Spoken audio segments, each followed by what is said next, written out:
Улсын хэмжээнд хөгжлийн бэрхшээлтэй нийт 111,200 гаруй иргэн байгаа нь нийт хүн амын 3.3% юм а. Харин 15-64 насны хөгжлийн бэрхшээлтэй 93,800 иргэний 15,300 хөдөлмөр эрхэлж 4,554 нь төрийн албанд ажиллаж байна.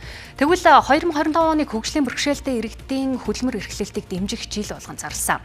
Энэ хүрээнд хөгжлийн бэрхшээлтэй иргэний байгуулсан аж ахуйн нэгж байгууллагыг дэмжих хөгжлийн гүүр зэрэг төслийг хэрэгжүүлэхээр болжээ. Гэрэл цэцэг хөгжлийн бэрхшээлтэй иргэдийг ажилд зуучилж өгдөг.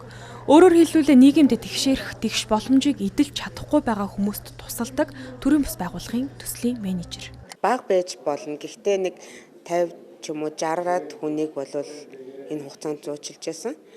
10-аад жилийн хугацаанд гэсэн үг шүү дээ. Гэхдээ эндээс яг тогтвортой ажлын байран дээр үлдсэн маш цөөхөн. Бараг 10 юм уу 20% нь л үлддэг байсан. Ажилтнуудын харилцаа хандлагаас гэдэг юм өөрийн биеийн байдлын үл масч гэдэг юм уу тэгээ ажлаа орхих гарах тийм асуудлууд маш их гардаг байсан.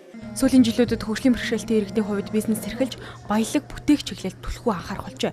Тэдний хөдөлмөр эрхлэлтийг дэмжихэд хууль эрх зүйн орчин чухал. За энэ чухлаараа хууль эрх зүйн тогтолцоо сайжирч байгааг албаныхан онцлолоо. За тэр халамжийн ажлын байранд бол голчлон одоо хавсарсан хөгжлийн бэрхшээлтэй, оюуны бэрхшээлтэй иргэд өөрийн чадамжийг сайжруулах тийм энэ тал дээр бид ингээд тэр хүмүүсээ бас хөгжүүлж бүтэн жилийн турш 12 сарын турш одоо хөгжүүлнэ. Хөгжлийн бэрхшээлтэй иргэд халамж аваад амьдрах бус өөрсдөө хөдөлмөр эрхлэх сонирхолтой болжээ. Тиймээс энэ хүсэл сонирхолд нийцүүлж тэднийг дэмжсэн хөтөлбөр хэрэгжүүлж тогтолцоогоо өөрчилнө гэдгийг салбарын сайд тодтоглоо.